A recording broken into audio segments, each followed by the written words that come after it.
ఏ ఏం కాదు మన పీరియడ్ టైంకి పోతామైతి. హలో సార్, నేను పగటి బువ్వ యాళ్ళకొస్తా. అబ్బా నాకు అర్జెంట్ పని ఉందబ్బా, గంట ముందే పోవాలి, జర నా క్లాస్ తీసుకోరాదు అని ఇష్టం వచ్చినట్టు వస్తారు పోతారు. ఉత్తగా చదువు చెప్తే అచ్చ జీతం జాలదని ఎల్ఐసి ఏజెంట్లు, రియల్ ఎస్టేట్లు, చిట్టీల బిజినెస్, సైడ్ దందాలు, సాటు రాజకీయాలు. అట్లాని అందరేమో కాదుల్లో, కొందరంటే కొందరు. వాళ్ళు చేయబట్టే టీచర్లు అంటేనే ఏ ఇంతేరా అనే మాట రాబట్టే ఇక గట్ల అనుడు బంద్ చేయాల్సిందే. ఎందుకు అంటారా, ఇగో గిందుకు. టిక్క టిక్క ఫోటోలు దిగాలే, యాప్లకి ఎక్కియాలే.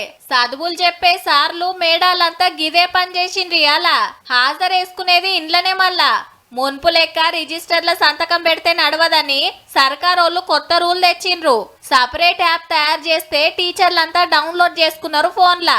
ఇక పొద్దుగాల రాగానే బడిలో అడుగు పెట్టేటట్టు ఫోటో దిగి యాప్లకి ఎక్కియాలే. మళ్ళా ఇంటి పెళ్లి కొట్టంగానే గప్పుడు సుతా సేమ్. ఇక ఏ బడిలో ఏ సార్ ఎప్పుడొచ్చిండు ఎప్పుడు పోయిండు అనేది పెద్ద సార్లకు అల్కగా తెలిసిపోతుంది.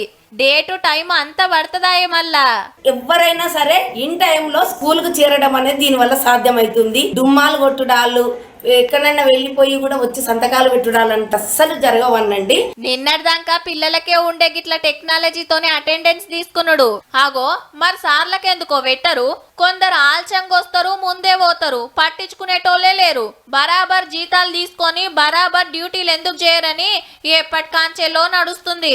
అందుకే టీచర్లకు గీ రూల్ పెట్టిండ్రన్నట్టు. కానీ సిగ్నల్ తావు మంచిగా చూసుకోండి సార్లు.